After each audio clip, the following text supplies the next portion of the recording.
Olá, sejam bem-vindos a mais um Anyway Podcast. Hoje eu estou aqui com duas pessoas muito queridas. Estou com a Kátia Soares, que é diretora da BC Real, e com o Renato Sá, que é um grande amigo meu.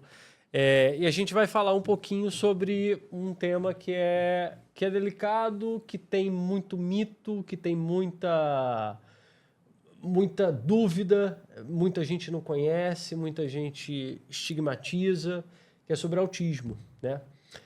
Antes de mais nada, agradecer demais a presença de vocês, tá?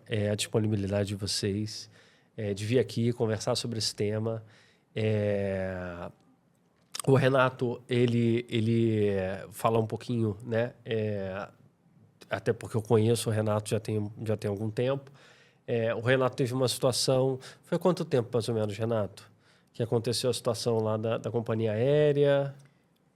Tem 2 meses, 3 meses. 2 meses, boa. Eu vou falar, até por respeito, eu não vou falar o nome da companhia aérea, apesar de não ter tido respeito muito pela situação do Renato, mas eu vou me reservar o direito de não falar da companhia. Mas teve uma situação que o Renato foi... A filha dele sofre de autismo e ela... Tá certo falar sofre de autismo? Não. Não, então eu já estou falando besteira aqui, já tô, mas é para isso que a gente está aqui também, né? Mas teve uma situação que ela não, a família, a família já estava cá e a filha vinha com a irmã mais nova, mais velha, né?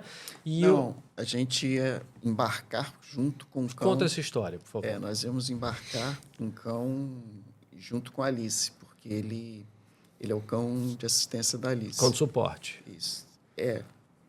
Depois a gente pode até discutir um pouco isso, mas eu acho que Boa. não é. Vamos com o cão de assistência da Boa. Alice. E ele já viajou com a gente várias vezes, então ele viria junto conosco. E na hora do embarque... Já tinha viajado de avião? Já algumas vezes. Uhum. E aí, quando ele ia embarcar conosco, a companhia aérea... A companhia aérea... negou, porque disse que faltavam alguns documentos para o cão embarcar. A justificativa foi documentos.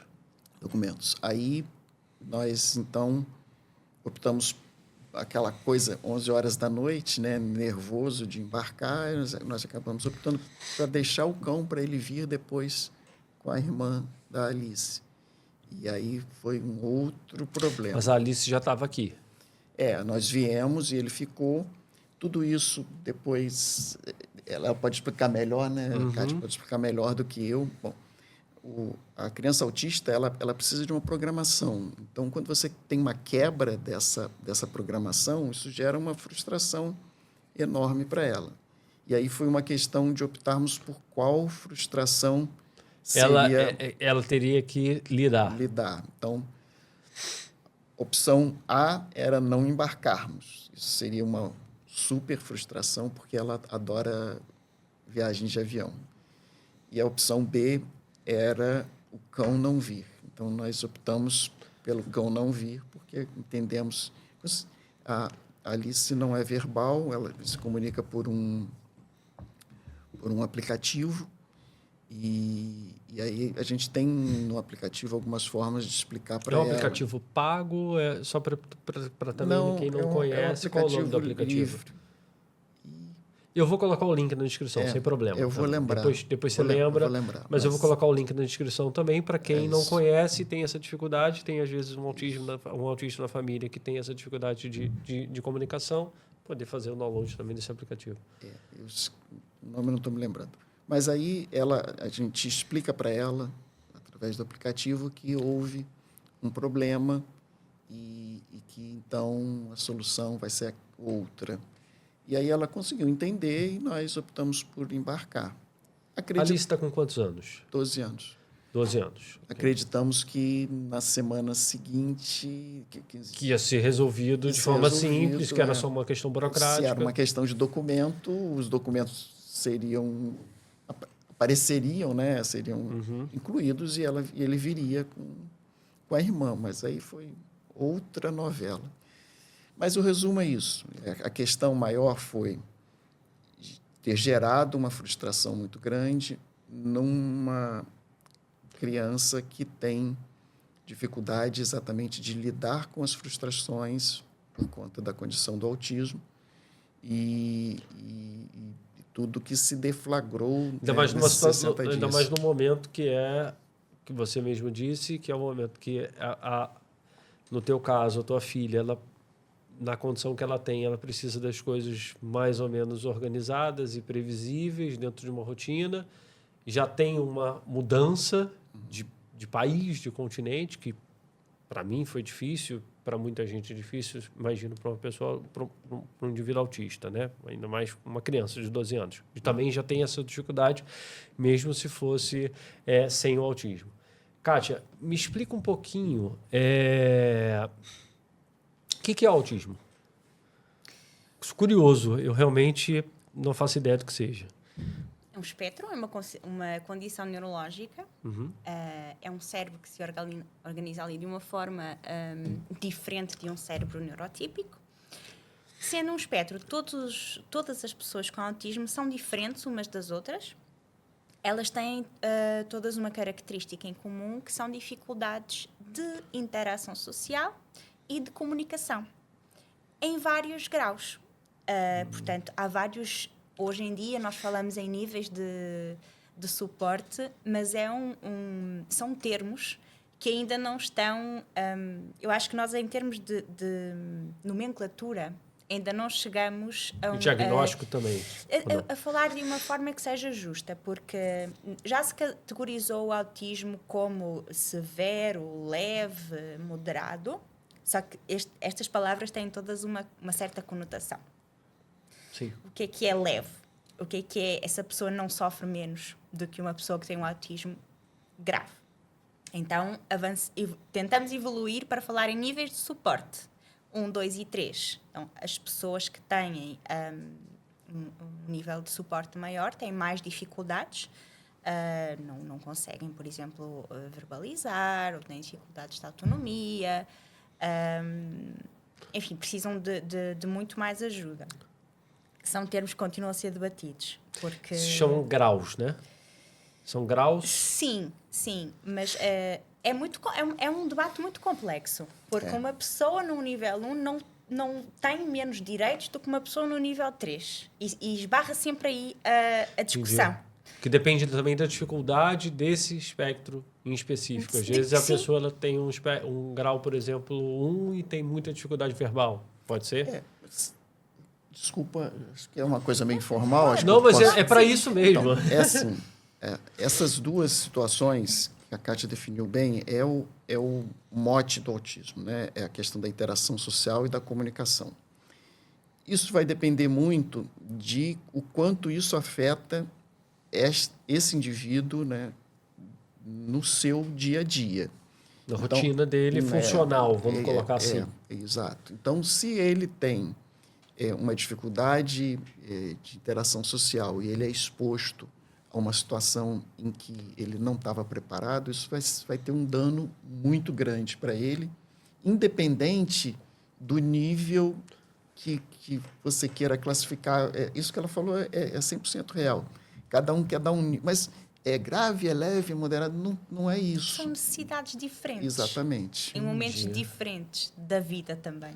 Então, é importante que as pessoas compreendam isso. Às vezes você tem autistas que são extremamente funcionais, né? que são até de alta capacidade. Não é alta capacidade? Altas habilidades. Altas habilidades, sim. Às vezes há confusão até no próprio diagnóstico. Exato. E essa pessoa, por exemplo, pode ser um brilhante jogador de futebol, mas ele pode ter uma extrema dificuldade de dar entrevista, por exemplo. Entendi. Então, assim, você não precisa necessariamente classificar a pessoa para que você consiga entender a dificuldade que ela tem. O mais importante é que as pessoas aprendam a respeitar essa condição. Então, a Alice, por exemplo, ela tem uma dificuldade grande de esperar. Então, assim, a espera para ela é um grande problema. E é para a maioria dos autistas, né? Então, voltando para a questão do avião. ela quer ser a primeira a embarcar. Então, assim, se a gente tem que trabalhar isso, às vezes, com a companhia aérea, olha, ela precisa entrar logo. Não é porque... É para que as coisas, a partir dali, corram bem, entendeu? Então, E vocês na verdade, assim, se fosse colocar duas características que são predominantes na grande maioria dos autistas, seria essa dificuldade de comunicação e essa dificuldade de interação social, né? E é interessante porque é uma das principais formas, né, do ser humano aferir inteligência no outro, entendimento no outro, através da linguagem, né? Se você... eu, como imigrante, eu posso dizer isso também, mas não só. Geralmente, as pessoas que têm dificuldade de comunicação na linguagem são as pessoas que ficam com subempregos, são as pessoas... Eu vou para os Estados Unidos, por exemplo, não sei falar inglês, eu vou para o subemprego, porque eu não consigo me comunicar muito bem, eu não tenho essa linguagem muito bem. Então, isso acaba por afetar também o autista, que por uma dificuldade, às vezes, de interação social, se ele não for um gênio da matemática ou uma pessoa que tem um bom conhecimento técnico, ele acaba enfrentando essas dificuldades no dia a dia, no emprego, na escola. É interessante, às vezes, a gente discutir com... É bom que você não conheça muito do mesmo, autismo. É por isso, exato. É bom porque você vai colocando algumas coisas que são pontos-chave para discutirmos. A questão o que é comunicação, né? Qual a importância, como isso participa. Por exemplo, quando a Alice teve o diagnóstico, nós Ela teve o diagnóstico com quantos anos? Desculpa. 2 anos. Nossa, novinha. Isso foi uma outra história, mas quando nós tivemos o diagnóstico, o que nós queríamos? Nós queríamos que ela falasse. Então, foi todo um trabalho com fonoaudióloga, com fonoaudiólogas especializadas, para que ela falasse. Até que uma das fonoaudiólogas falou para nós, não é o caminho, ela não precisa falar, ela precisa se comunicar. Parece a mesma coisa, mas não é. Então, a partir daí que ela começou a usar o aplicativo, a trabalhar com um aplicativo, chama-se Comunicação Alternativa Aumentativa. É uma forma dela se... Quantos anos ela começou a usar o aplicativo? A gente demorou. Por isso que é importante que a gente esteja falando sobre isso, que deveríamos ter começado antes. Ela foi começar por volta de uns 8 anos. Quer dizer, imagina a frustração até ela... Você não foi novo, foi até que, assim, até que no final das contas foi ainda nova. Tem gente que, infelizmente, não teria acesso, mas... Você não tem ideia do que é a pessoa não conseguir se comunicar. A Alice não conseguia falar para nós que ela sentia dor. Fome, frio, imagino. Fome ela até conseguia, porque ela pegava uma coisa, né? Mas para comer, mas dor ela não conseguia. Está incomodando aqui, ela não com conseguia. dor nas costas. E a partir do aplicativo ela fala, eu estou com dor, eu quero remédio. Eu estou com dor na cabeça, ela localiza a dor. Então, assim, isso foi... abriu um universo para ela e para vocês, né? E para vocês. Tá, e aí ela começou a usar o aplicativo. Quando que foi esse... Como é que foi para você o diagnóstico? Como é que foi para vocês isso? O diagnóstico foi... Vocês já suspeitavam? Não, o diagnóstico foi o seguinte, nós começamos a ver que ela tinha um atraso de fala. E aí começamos a buscar algumas coisas. Ela tentava falar alguma coisa, balbuciava alguma coisa, nem isso? Não, até falava algumas palavrinhas, mas estava muito atrasada. E aí nós começamos a procurar. Procurei primeiro um neurologista. Ele falou, não, isso aí é questão de estímulo, de estimulação. E aí ficamos nessa de estimulação, com fonoaudióloga para estimular. E depois o que aconteceu foi que nós fomos aos Estados Unidos com ela e nós fomos num restaurante chamado Rainforest. Estou falando o nome do restaurante porque... Não tem problema? Não, porque porque é extremamente relevante. Se o Rainforest quiser patrocinar a gente também, fica à vontade. O Rainforest, ele é uma floresta tropical, então tem assim, um nível enorme de ruídos, de coisas estímulos. Exato. E como é que ela estava com isso? Pois é. Então, num primeiro momento, ela teve uma super excitação com aquela quantidade enorme de barulhos e corria e gritava e parecia que estava gostando muito daquilo. E de uma hora para outra ela ficou quieta e se fechou e aí a gente, aconteceu alguma coisa, vamos embora para casa. Isso com 2 anos. Isso com 2 anos. Aí já estava 2 para 3, porque a gente já tinha procurado neurologista. Aí cheguei em casa e falei, isso não é normal. Aí deixei as duas dormirem e internet, né? Direto. Eu falei, paizão, vamos lá, vamos tentar descobrir o que é. Na época não tinha ChatGPT. Aí dormi, cheguei à conclusão que era, e dia seguinte de manhã... Você já desconfiava? Eu não desconfiava, mas todo atraso de fala se suspeita de autismo.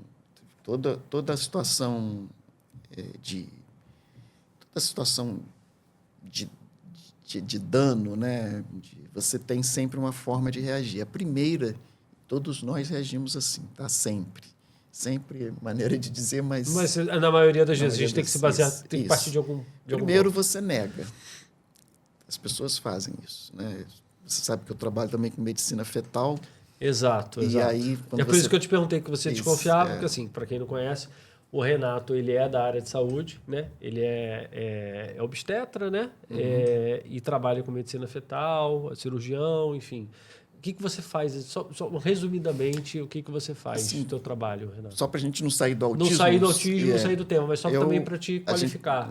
Nós fazemos cirurgia no bebê ainda dentro do útero para corrigir alguns problemas. Isso é fácil. Moleza. Molezinha.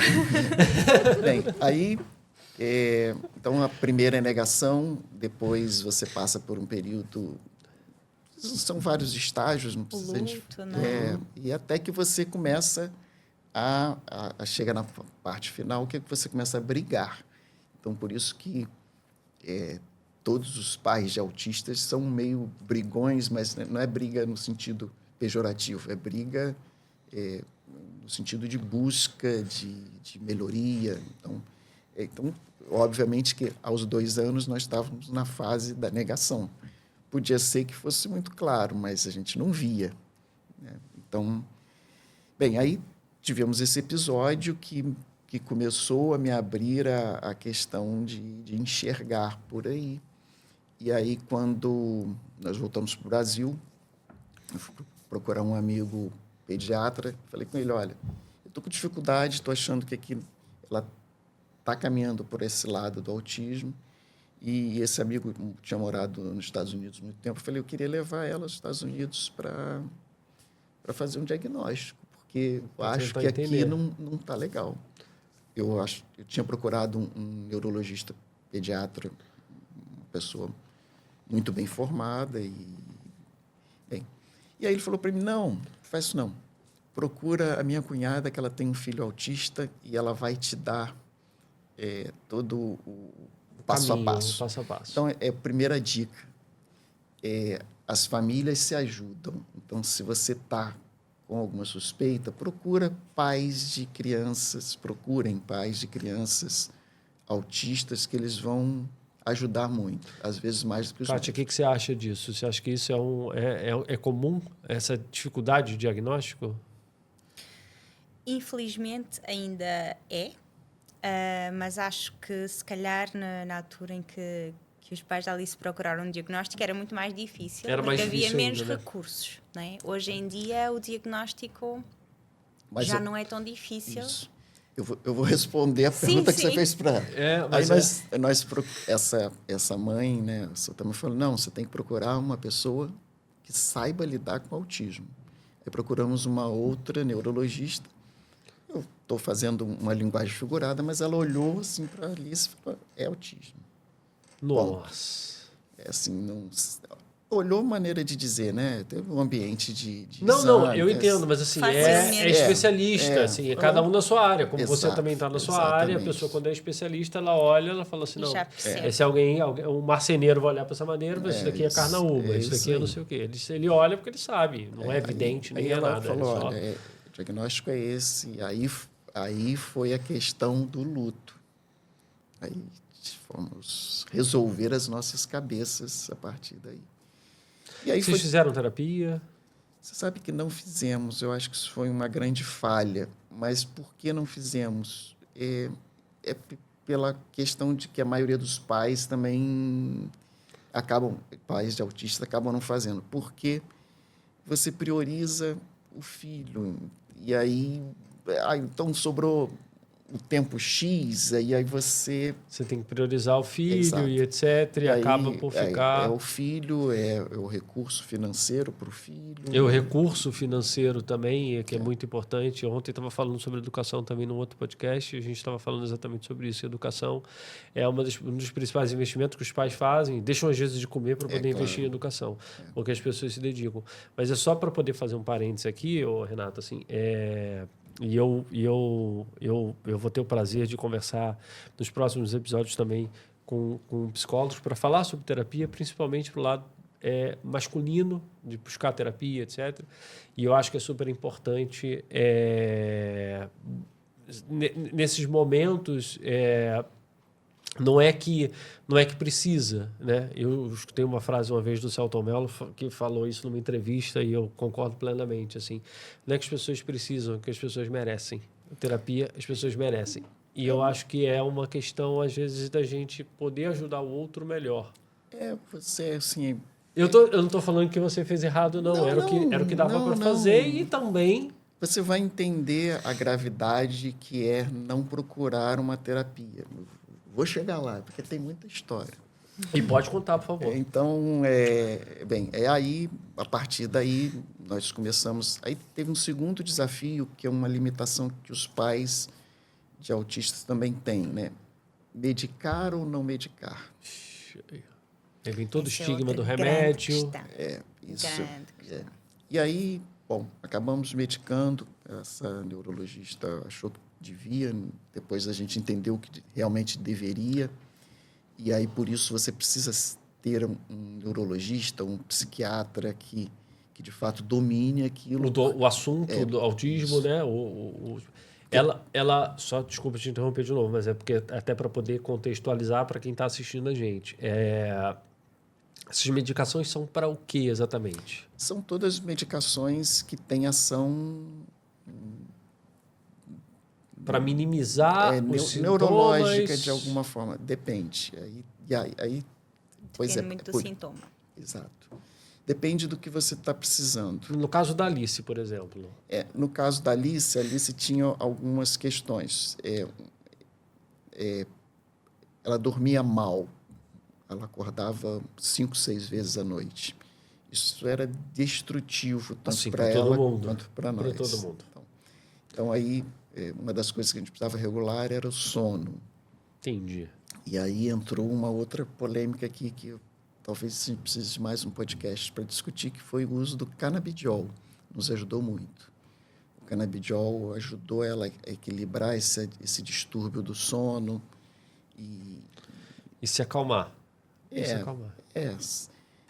A gente usa mais o termo se regular, né? O se organizar, que é uma coisa mais completa do que simplesmente se acalmar. Bem, e aí nós fomos seguindo nessa questão aí de medicação e a própria neurologista, por isso que eu reforço a importância de ser alguém que entenda, colocou para a gente isso, olha, você precisa ter uma equipe de terapia para ela, porque às vezes é uma fonoaudióloga, às vezes uma terapia ocupacional, às vezes é uma psicóloga, todas elas precisam trabalhar em harmonia. Em conjunto. Entendi. Mais do que conjunto, em harmonia. Porque ela precisa ter, por exemplo, um exemplo bem prático, né? Às vezes a criança escreve o nome dela quando está com a fonoaudióloga, mas chega em casa ela não escreve. Ela só escreve naquele ambiente. Então, você precisa generalizar aquilo. E, às vezes, tem distúrbios sensoriais, entrando aí um pouco mais para... Então, a Alice, por exemplo, ela usa um fone todo o tempo, porque o som é muito agressivo É para agressivo, ela. né? Isso. Eu ouvi uma vez falando que o autista, de novo, não são todos, dependendo do espectro, dependendo da situação, da condição, o som alto, por exemplo, é quase que um tapa, é uma agressão, ele sente dor, né? Sim, porque É isso? é comum, é claro, nem todos, mas é comum haverem perturbações do processamento sensorial. É isso. De todos os sentidos. Algumas pessoas é mais o ruído. Há crianças com autismo que é muito difícil cortar as unhas, cortar o cabelo, Sério? não deixam tocar na Isso. cabeça. Nossa, essa eu Então há nunca tinha várias, visto. todos os sentidos, é como se eles, como o cérebro é neurodivergente, também se organiza de uma forma diferente, a forma como processa a informação que recebe também é diferente. Então é preciso estas adequações, não é? Se é sensível ao ruído, vamos utilizar um A isolador luz, de som. por exemplo, ao som. Exatamente. E, às vezes, não é... Por exemplo, um ruído que a Alice ela foi aprendendo a lidar com com esse ruído, porque é um ruído problemático.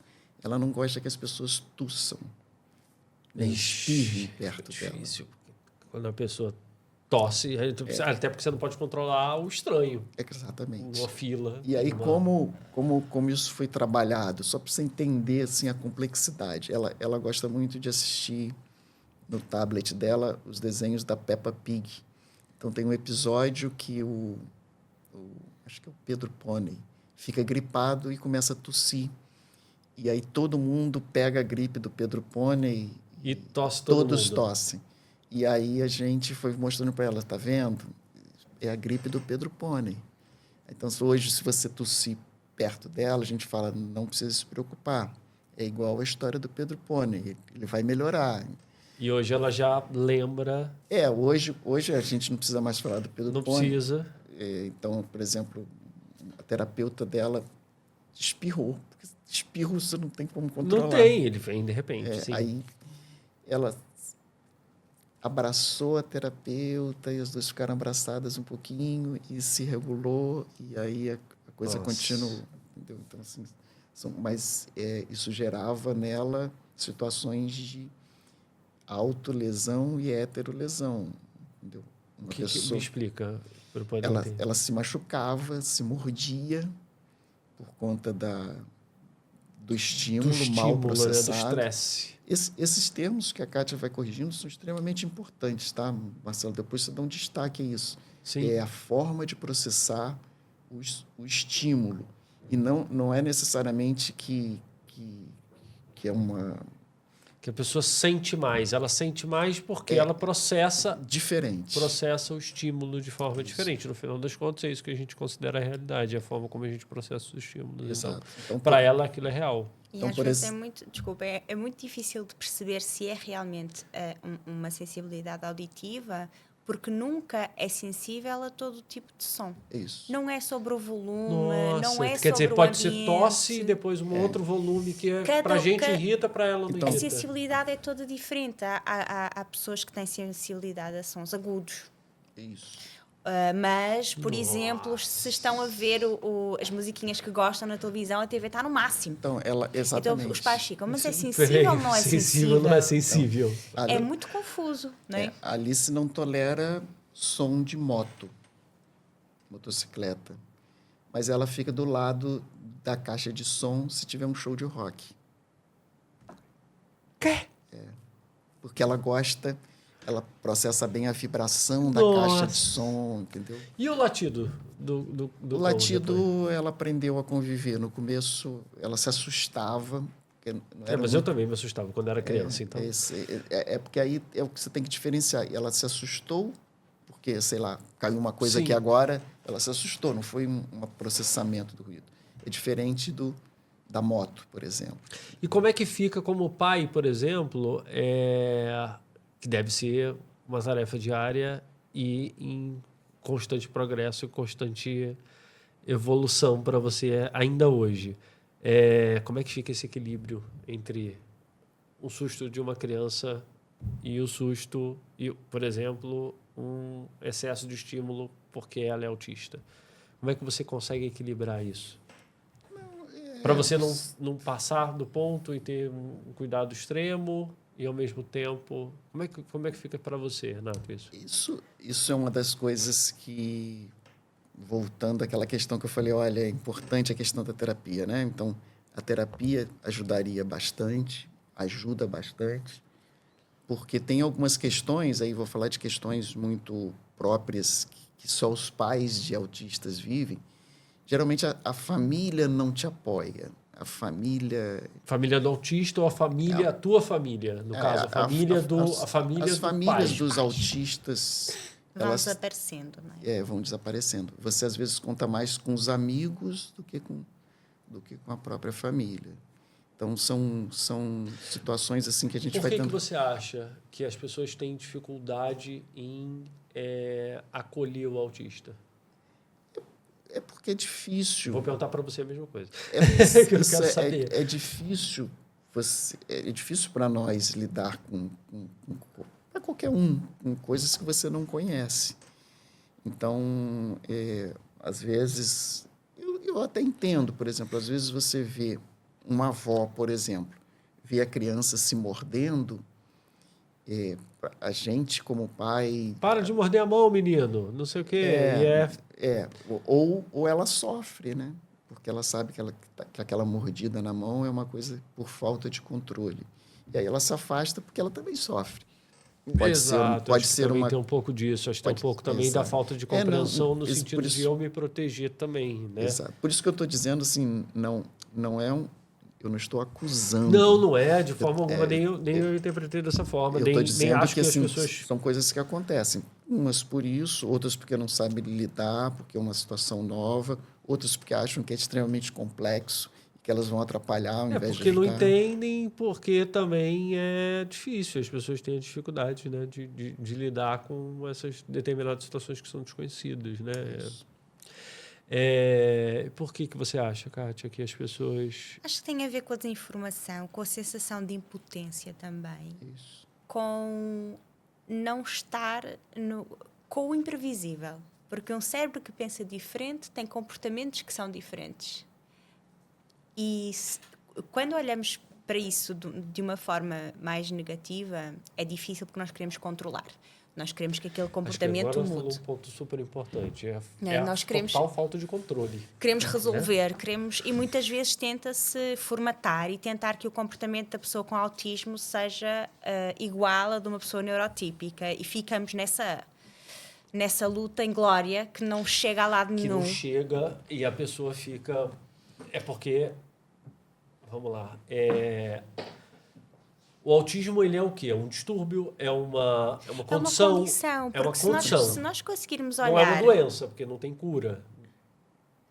E não é uma doença porque...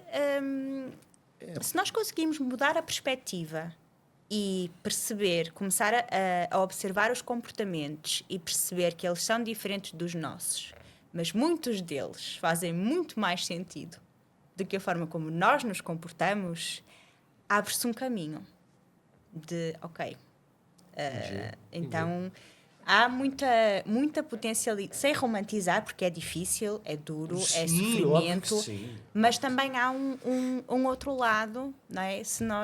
Outras características muito comuns de pessoas com autismo são a sinceridade.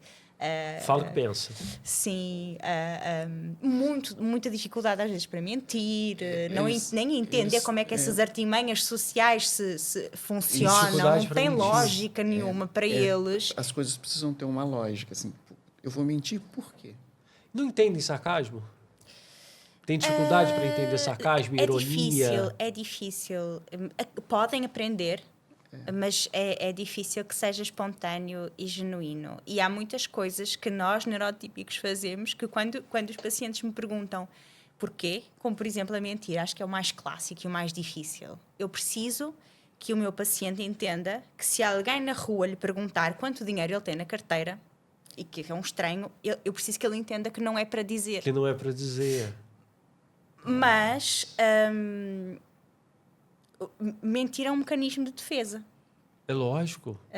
Então é quase como se eles tivessem que aprender situação por situação em que está certo mentir e situação em que não é para E mentir. todas as complexidades de cada situação quando troca um elemento, por exemplo. Ó, na rua pode, mas já em viste como isso nos põe determinado para lugar... pensar? Muito. É um exercício. E já viste como isso nos enriquece e nos constrói como pessoas? Sim, óbvio que sim. Então é um encontrar exercício. esse equilíbrio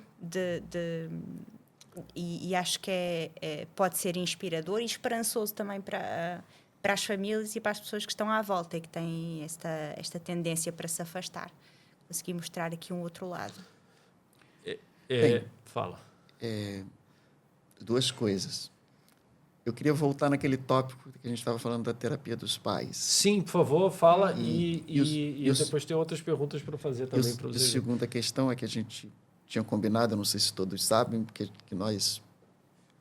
Eu sou médico, eu preciso monitorar o meu Por meu favor, celular. fica à vontade. Então, daqui a pouco eu vou precisar sair, mas eu vou até deixar a bola quicando, porque eu acho que essa conversa precisa continuar.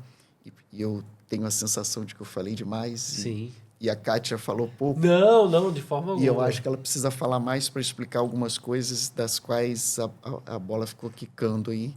E ela assim, acho que a gente fez uma dupla legal, porque ela foi pegando a minha fala Sim. e extraindo. Sim, falou, olha, ele está falando disso. Está falando de... Mas eu quero continuar, Isso. Bem, aí... Qual a importância da terapia dos pais? Hoje, tem muitas pessoas que assim, tem um caminho muito importante de identificação nos próprios pais se eles são do espectro autista. Então, por exemplo, eu sou autista que fiz um diagnóstico tardio. Então, aí, quanto tempo isso levou para se resolver? Entendeu? É bastante difícil.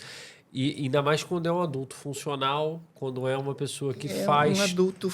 Faz todas as coisas, né? Às vezes é ainda mais difícil, um adulto né? que simula bem... Vou aceitar a água que eu não queria no começo. Por favor, agora sim.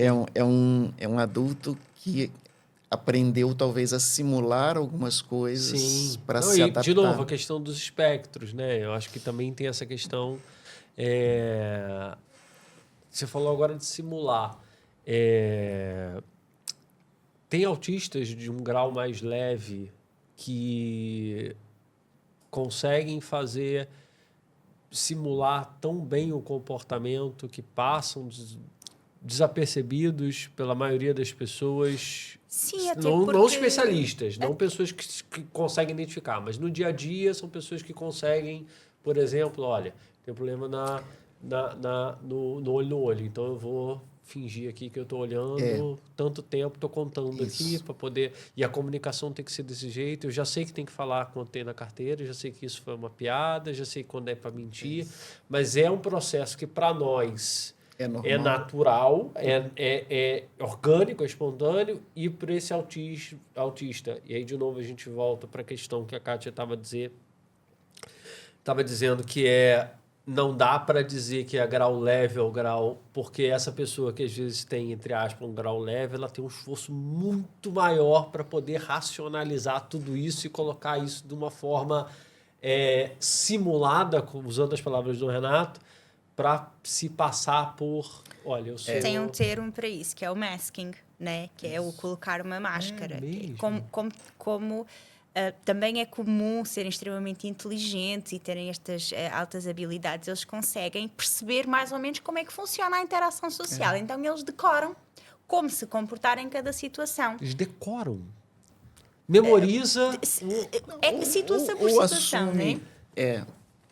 Temos que ir um. Ou assume determinados personagens. não entenda isso como um... Não acho que é dissimulado, não. Assume um determinado personagem no sentido de trabalha através daquele personagem. Como se fosse uma skin. Coloca Por exemplo, tem alguns autistas que usam desenhos, até a Alice tem um episódio muito interessante sobre isso, usa o desenho para dizer o que está acontecendo. Então, a Alice fez uma cirurgia na boquinha agora há pouco tempo e a gente estava explicando para ela. Aí ela foi no desenho, no YouTube, e achou o desenho de um personagem desses que ele vai para o hospital e aí ele se interna e ela foi botando para gente e aquilo dali, assim, era a forma dela dizer para nós, usando o desenho... Que ela tinha entendido o que tinha acontecido. Que tinha entendido o que estava acontecendo. Então, o desenho do Daniel Tigre, tá? Então, depois você pode até... Muito bom. É o Daniel Tigre indo para o hospital. Então, e ela usou exatamente, ela buscou e mostrou para gente. Então, assim, como você... Determinadas situações, né? Aí já estou falando de mim um pouco, Sim. né? Como eu fazia? Então, por exemplo, se eu não sabia como lidar numa determinada situação, eu mais ou menos copiava o que o outro estava fazendo. Que a outra pessoa estava fazendo. É assim que faz? Então tá bom, é assim que eu vou fazer. Mas você não fazia. O que é esperado, não é? O que é que esperam que eu faça naquela situação. Agora, muitas das vezes, sem entender por quê. Então, assim... Só para poder entender, você falou de diagnóstico tardio. Quando que você procurou fazer esse diagnóstico? Depois da Alice? Agora há pouco tempo. Agora há pouco tempo. Por exemplo, uma coisa que estou falando de mim também. Depois, daqui a pouco eu vou sair, depois você me trata aqui no ar. Não, por favor. Assim, eu acho que é importante. Acho que é importante a gente desmistificar isso. Determinadas coisas que eu não... Agora eu falo que eu não entendo, mas eu não entendi, assim... Eu não gosto de dançar. Eu não entendo... A dança. O que é dançar? Assim, com toda honestidade, eu não entendo. Por que a pessoa ouve uma música e tem que fazer um determinado movimento? Isso não entra na minha cabeça. Que louco. Hoje eu estou assumindo que eu não entendo. Mas eu ia nas festas e dançava, até porque tinha que namorar, arrumar namoradinha. Imitava o comportamento social que as pessoas faziam. Mas assim, eu não tenho nenhuma noção de ritmo do porquê que você mexe o braço ou porquê que você mexe a perna. E quanta questão social tem sobre a música. E quanto trabalho, né? É um esforço. E quanto aquilo me agredia, né? Porque, assim, eu me forçava a estar naquele ambiente que era ruim para mim. Que não era natural para você. Então, hoje, por exemplo, eu já estava numa festa de um congresso médico, eu falei, isso aqui está me incomodando, eu vou embora. Não preciso mais agora, peraí. Agora já não... Por que eu tenho que ficar aqui ouvindo a música e dançando com as pessoas se é uma coisa que eu não gosto? Você acha que tem muito isso também, assim, o autista, ele enfrenta essa dificuldade, Kátia, de escolha, de poder dizer, olha, isso eu não quero, não quero me colocar nessa situação. Principalmente os não diagnosticados, principalmente esses que... Então, o autista nível 1 vai fazer este processo, ele vai se tentar encaixar. Ele sabe que é diferente, mas ele vai se tentar encaixar. Um autista nível 3... Ele não está nem aí, gosto, né? Dói não e pronto. Vou fazer, não tem... E nem que, mesmo que seja uma coisa até relativa à sobrevivência dele. Né? Ele não faz. Não faz. Não gosta, não faz. Claro, com terapia ele vai entendendo, com ensino ele vai entendendo as coisas, mas tem que haver um processo que seja adaptado, por exemplo, naquilo que... No tipo de intervenção que eu faço, que é a análise do comportamento, nós utilizamos muito o reforço positivo, ou seja, cada comportamento que é esperado da pessoa tem que ter algo que seja positivo para ele, como resultado. Porque senão não tem lógica para ele fazer. Não faz sentido eu fazer isto se eu não gosto, se eu não vejo vantagem nenhuma, se eu não vejo necessidade e não há nada positivo que acontece depois, zero razões para eu fazer. Não vou fazer. É a lógica. E tem a lógica reversa também. Então, por exemplo, uma característica que é minha, que eu sempre usei muito e me beneficiei ao longo da minha vida profissional por isso, é o hiperfoco. É isso que eu ia perguntar agora. Tem muito da questão que você falou do desenho, e criança às vezes tem isso. E também é uma dificuldade, acho que dos pais, nesse sentido de diagnosticar, principalmente esses graus mais leves, entre aspas, porque criança também tem um pouco de hiperfoco. Normalmente ela já tem, eu gosto muito do Frozen, eu quero Frozen, até. Só que eu acho que o autista ele passa um pouco disso. Eu acho que Depende. no neurotípico vai variando o interesse. O Agora eu hiperfoco. gosto de cor-de-rosa, quero tudo cor-de-rosa à minha volta. Se calhar, Mas uns exagera meses depois muito. muda. Não, isto não é uma criança neurotípica. Depois muda, já não quer isso, afinal agora gosta de bonecas porque as amiguinhas na escola estão todas a brincar. Enfim, há esta alteração. Para a pessoa com autismo, eu acho que ela é mais fixo. Ao longo da Fixo. vida, aquele hiperfoco ou aquele conjunto de coisas é o que lhe transmite segurança, conforto, interesse. Então, Nossa. por exemplo, eu, nesse momento, estou com hiperfoco em escrever capítulo de livro. Então, eu já escrevi Sobre o quê? É sobre obstetrícia. São 4 autores escrevendo esse livro, né? Então, eu já escrevi 20 capítulos. Os outros estão assim com 10, 6. Mas porque eu sei que é hiperfoco. Hoje eu sei que é hiperfoco. Também daqui a pouco eu vou parar. Aí vai dar um certo bloqueio e eu vou levar um tempo para conseguir voltar. Então, assim, parece que o Renato sabe muito, não é? É o hiperfoco. É o hiperfoco. Que eu também não consigo parar. Também é uma ferramenta de regulação emocional. Isso é como se fosse um refúgio. Um refúgio para ele se sentir mais seguro. Porque ali é a área em que a pessoa se sente mais confortável. E funcional. Então, e produzindo. E não precisa fingir nada. Ele está ali sendo ele. Os pacientes que se conseguem expressar melhor, que eu acompanho, eles relatam que é como se fizesse assim um shutdown no que está à volta, foca ali naquilo que é a área de conforto e de interesse, e isto ajuda a regular, né? Porque eles não precisam de lidar com o mundo durante um tempo para conseguirem reorganizar o seu cérebro, as suas emoções, e depois voltarem. E aí você usa isso para um benefício, né? Porque aí saem 20 capítulos do livro, entendeu? Não, e que bom que tem esse benefício, né? Eu estava vendo, antes de vir para cá, né? Estava vendo tanto de famosos que tem diagnóstico, principalmente esse grau 1, né? O Elon Musk, o Anthony Hopkins, um monte de gente. A gente precisa hoje, assim, até vai ser minha última fala, vou pedir licença para vocês. A gente precisa hoje ter um pouquinho de cuidado, porque, embora seja uma condição que tem toda uma peculiaridade, você viu aí ao longo da minha fala quanto de sofrimento que existe desde o diagnóstico até... Sim. Mas hoje tem muita gente usando essa questão do autismo como bandeira. Então, eu sou autista, então eu vou me candidatar a vereador para defender os autistas, etc. Então eu vou ser político por causa disso, eu vou ser, enfim. Eu vou simular que eu preciso de ficar mexendo num brinquedinho para me regular, para dizer para Você acha que as pessoas elas estão hoje em dia usando de algumas dessas condições para levantar bandeiras e se sentir especiais, se sentir diferentes do resto, para poder, pelo menos, se manifestar como diferentes? Ou para ter ganhos secundários, né? Então, por exemplo, se eu sou um vereador que defende os autistas, hoje a relação é de um autista para cada 36 pessoas.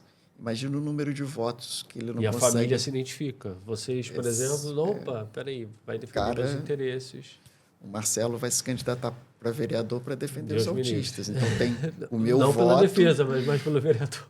Tem o meu voto e mais sei lá, da minha mãe, Sim, da minha avó, entendi. porque ele é o cara que que vai defender a gente, entendeu? Então, a gente precisa tomar um pouco de cuidado também, né? Não é todo mundo Que é autista, passou a ser autista. autista.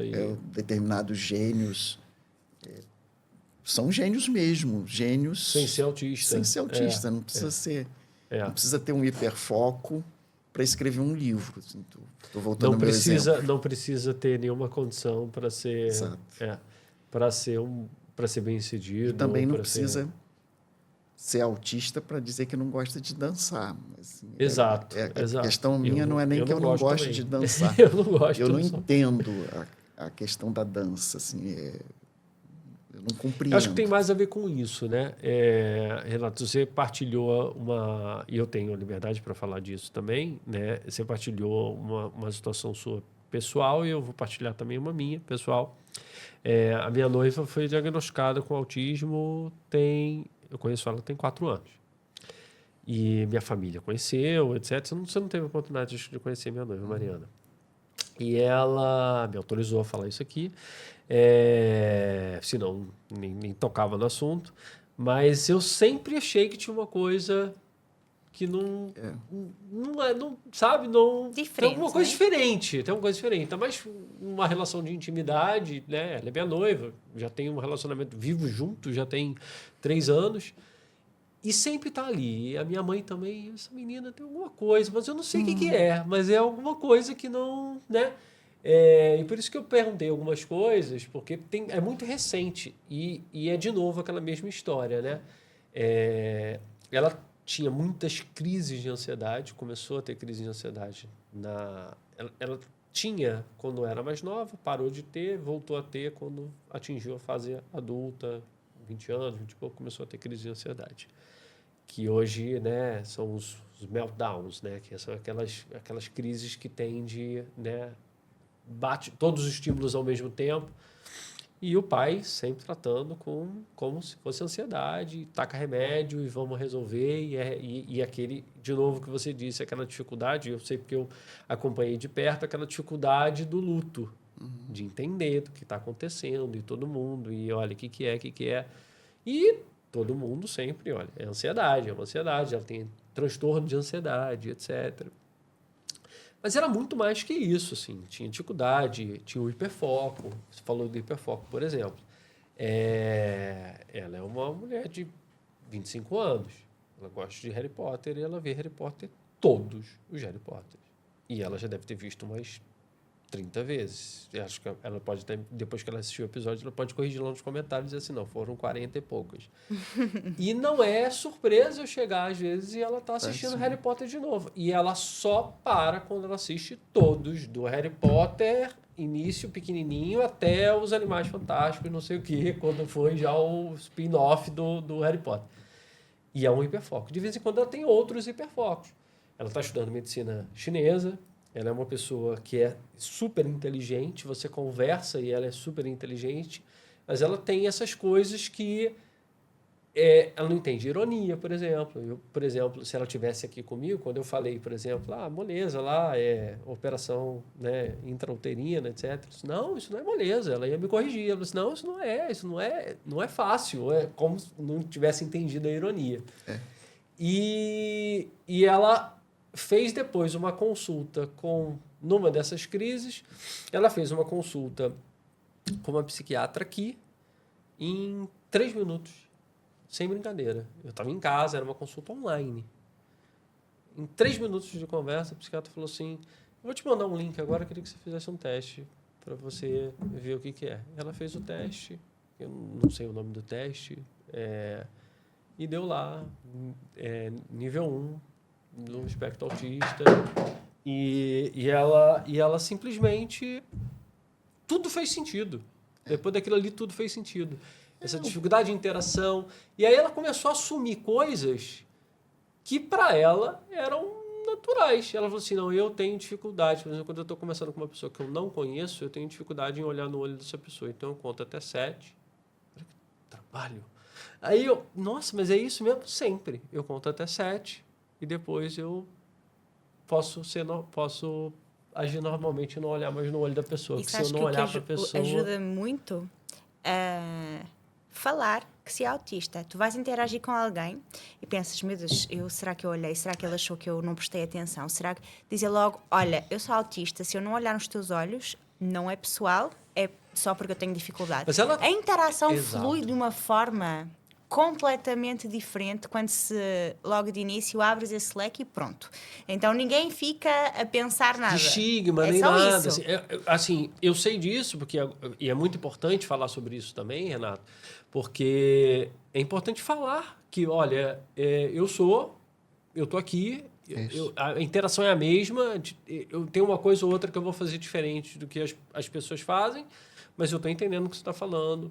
E se eu não entender, eu vou te perguntar. Principalmente dessas pessoas que têm um grau mais leve, também desmistificar e tirar esse estigma que também tá muito, sabe, muito incutido de vergonha, de expor, de dizer, né? Ela agora está falando com os professores da faculdade para explicar algumas coisas que ela não... Né? Que, olha, meu comportamento é assim por causa disso, e etc. Hoje, olha isso, 4 anos de namoro e agora eu estou sentando nas fileiras de trás do cinema, porque eu sentava nas primeiras fileiras e ela sentia o barulho e o brilho e etc. Ela se incomodava muito com isso. Hoje eu já sento nas fileiras de trás, porque eu já entendo meus pais mudaram completamente a interação agora, porque agora começam a entender o que se passa. o que é. Eu preciso te pedir licença. Não, fica tranquilo. Muito obrigado aí pela oportunidade. Demais, Foi um prazer te conhecer. Muito prazer. E a gente vai se falando. Obrigado demais. Acho que tem muita coisa para vocês conversarem. Tem muito. Obrigado, gente. Obrigado, Renato. Obrigado mesmo. Grande abraço. Kátia, me diz, o trabalho de vocês lá no ABC, me explica um pouquinho como é que funciona o projeto, o que vocês fazem lá. Vocês trabalham só com autista ou com outros? Não, nós trabalhamos essencialmente com autista, mas com outras perturbações do neurodesenvolvimento ou até do comportamento, porque aquilo que nós fazemos é análise do comportamento aplicado. Portanto, é compreender o comportamento da pessoa e perceber como é que coisas como qual é a melhor forma que ela aprende, porquê que tem certos comportamentos, como falava o Renato, de autolesão, de heterolesão. Então, toda qual é a essa diferença análise, de autolesão para heterolesão? quando se machucam a eles próprios ou a quem está à volta. Portanto, tem autistas hetero. Tem autistas que machucam também as pessoas ao redor? Sim, porque principalmente por esta dificuldade de comunicar. Se eu tenho sede e eu não consigo falar que eu tenho sede e alguém me está a pôr à frente uma tarefa para eu fazer e eu estou com sede e eu não consigo dizer, o comportamento começa a escalar, né? Eu estou extremamente desconfortável, cada vez tenho mais sede, então são comportamentos explosivos. Fica mais estressado e frustrado. Sim. Então é sobre entender esses comportamentos, porque é que eles estão a acontecer e como é que nós os podemos trabalhar para dar ferramentas a estas pessoas para se comunicarem. E quando atingem a capacidade de comunicar, reduzem o estresse. A agressividade. Sim, sim, a agressividade. Sim. Imagino que sim. Eu acho que tem muita frustração também, né? Principalmente quando não consegue se comunicar, né? Vocês, então, a partir do comportamento dessas pessoas é que vocês fazem os diagnósticos e fazem os... Nós não fazemos diagnósticos. Em Portugal, os diagnósticos são feitos pelos médicos e equipas de avaliação. Não é um processo fácil. Há poucos profissionais para a necessidade, mesmo em termos da saúde privada. Ainda é uma área que tem muita falta de profissionais mesmo. Você acha que tem falta de profissional nessa área de autismo ou em todas as áreas? Só tenho mais contacto com esta área, né? Também há falta de profissionais na área da educação, que consigam ajudar. Inserir esses pacientes. E é esses um grande indivíduos. desafio nas escolas, e o autismo tem que ser acompanhado ao longo da vida. Portanto, nós temos no ABC Real desde programas de intervenção precoce, intensivos, né? É muito eficaz quando nós conseguimos trabalhar logo desde crianças de uma forma mais intensiva todas aquelas competências que deviam estar a fluir no desenvolvimento e não estão a acontecer, e ao invés disso temos comportamentos que preocupam. Portanto, isto é um contexto. Depois temos um contexto de intervenção na escola, em que a equipa, há muitos pacientes que nós acompanhamos do zero, saem ali do nosso núcleo de intervenção precoce, depois nós fazemos a generalização para a escola. E vocês vão na escola dessas crianças? Sim, Nossa, exatamente. que legal. Sim. E, portanto, nós já levamos o plano que vai da intervenção precoce com toda a informação sobre aquele aluno, com os objetivos que são a ser trabalhados. Você ajuda demais os professores, porque eles sabem como é que vão lidar com Exatamente. Pois, se já chegam com toda esta informação, a escola já sabe como é que se pode preparar para receber aquele aluno. O que é que falta muitas vezes na escola? Recursos humanos capacitados, ou seja, pessoas que depois possam pegar neste plano terapêutico e dar uma continuidade. Por isso, em muitos casos, os nossos terapeutas deslocam-se mesmo à escola e trabalham ali no terreno, modelam para os professores, e há crianças que precisam mesmo de um suporte constante, de sempre alguém com elas, porque têm dificuldades ao nível da autonomia básica. De interação mesmo e... Quando falo de autonomia, de se alimentarem, de conseguirem usar a casa de banho, de conseguirem... Não conseguem fazer o básico. Exatamente, precisam de ser ensinados. Tudo tem que ser ensinado do zero. Conseguem, eventualmente, mas não naqueles timings de idade, não é? Então a criança... Fazem um pouco mais atrasados, entre aspas, mas fazem um pouco mais Exatamente. tardiamente. Por exemplo, é pouco comum uma criança com autismo nível 2, 3 de suporte, é pouco comum que ela desfralde dentro dos mesmos barcos que as outras crianças. Isto parece um detalhe, mas num ambiente escolar é caótico, porque a rotina depois não bate, né? Não combina. Tem uma criança que já devia estar numa outra etapa e ela está naquela etapa. Exatamente. Aí a pergunta que fica, que é muito comum também, e também faz parte também da gente conversar sobre isso nesse podcast. Existe ainda uma confusão entre o autismo e outros transtornos mentais, como, por exemplo, achar que essa pessoa ela é menos inteligente, ou ela tem uma deficiência mental, ela tem uma... Antes do diagnóstico. Existe uma confusão para o público geral do que é tudo isto, do que é o autismo e do que é várias questões de saúde mental. Eu digo para o pai, por exemplo, o pai fala assim, olha, peraí, meu filho ainda faz xixi na cama e ele já tem tantos anos, ou meu filho não fala e já tem 3 anos. Será que ele tem alguma deficiência mental, etc? Digo mais de outras condições que não o autismo, por exemplo, síndrome de Down, etc. De você achar assim, não, olha, peraí, deve ter um grau leve de alguma coisa. Existe ainda essa confusão? Existe para um público geral, mas hoje em dia é possível e relativamente fácil de diagnosticar, não é? Muitas vezes há um diagnóstico múltiplo. Há um diagnóstico de autismo que predomina, mas tem uma comorbilidade com uma deficiência intelectual, por exemplo, como uma perturbação do sono, como falava o Renato. Mas nem todos TDAH, vão ter. por exemplo, TDAH é muito comum também, mas lá está, quando há um múltiplo diagnóstico, nós temos que selecionar aquele que predomina, aquele que limita mais a pessoa naquele momento, para investir num tratamento. Entendi. A pessoa pode ser autista, ter TDAH, ter ansiedade... Ela sim.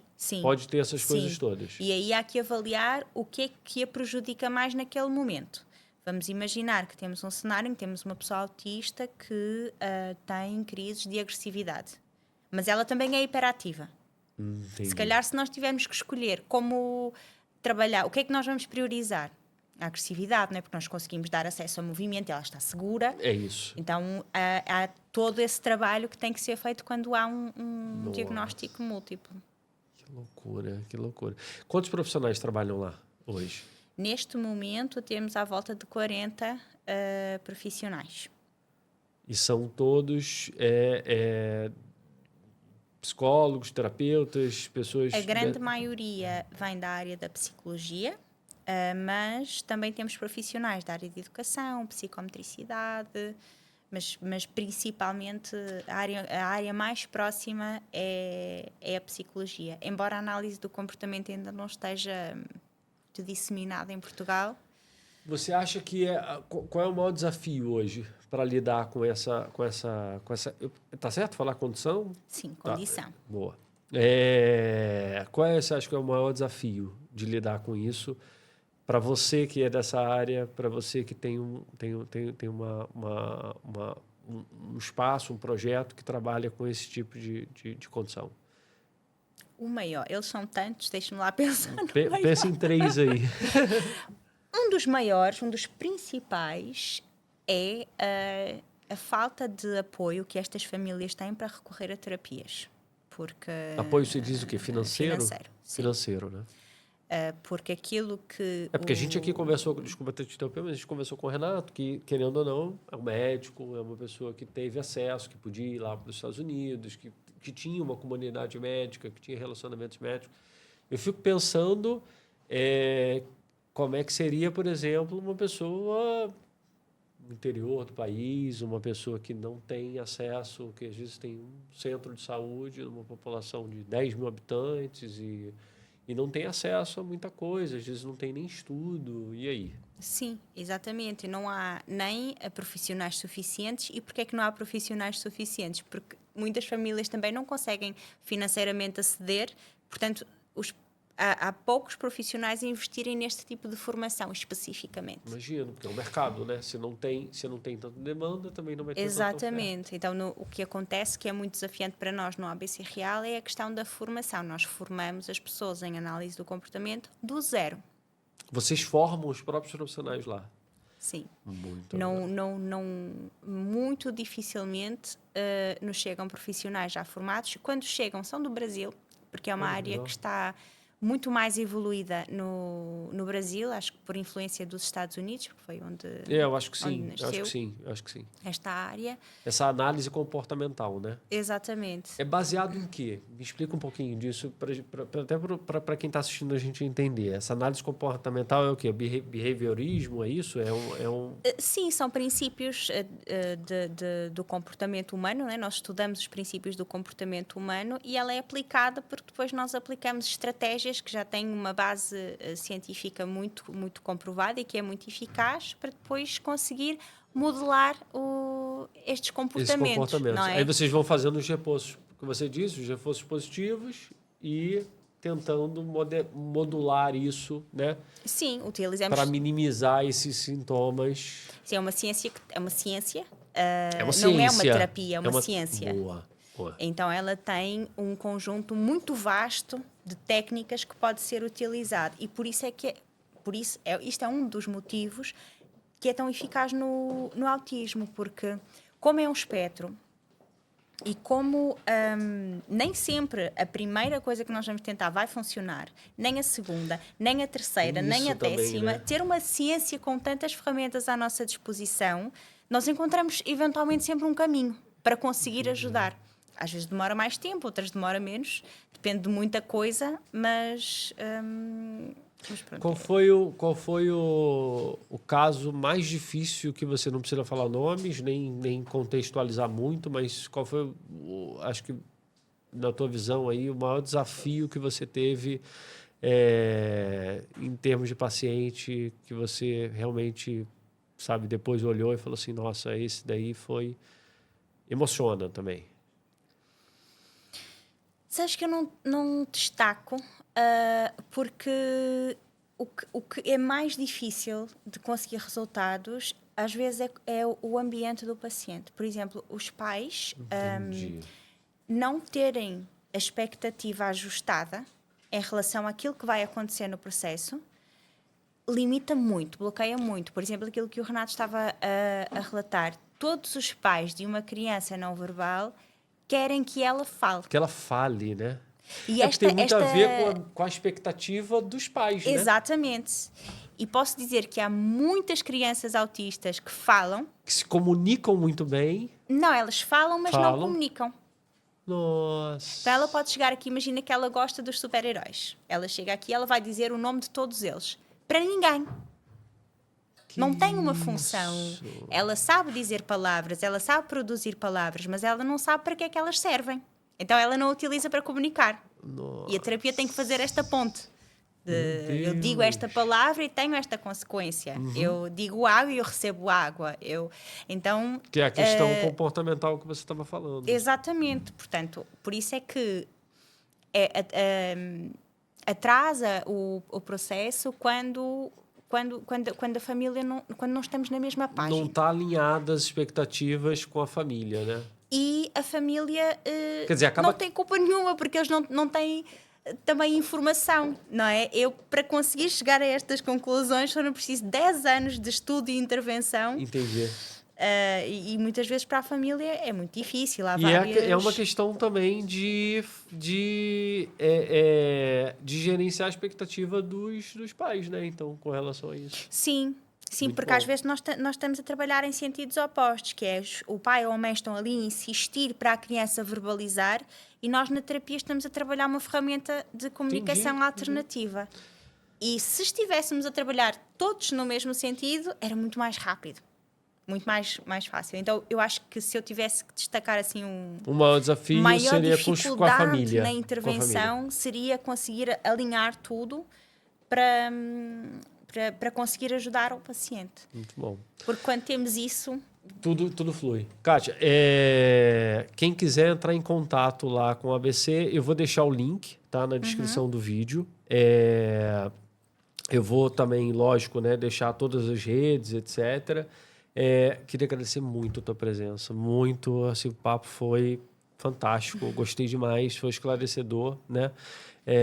Não só em termos de definição de todos esses estigmas, né, que existem. Você quer deixar algum recado para as pessoas que estão assistindo? Quer falar alguma coisa? Quero deixar um recado de esperança e de abertura de mente para pais, para a sociedade, para toda a gente, de que o autismo não é uma sentença.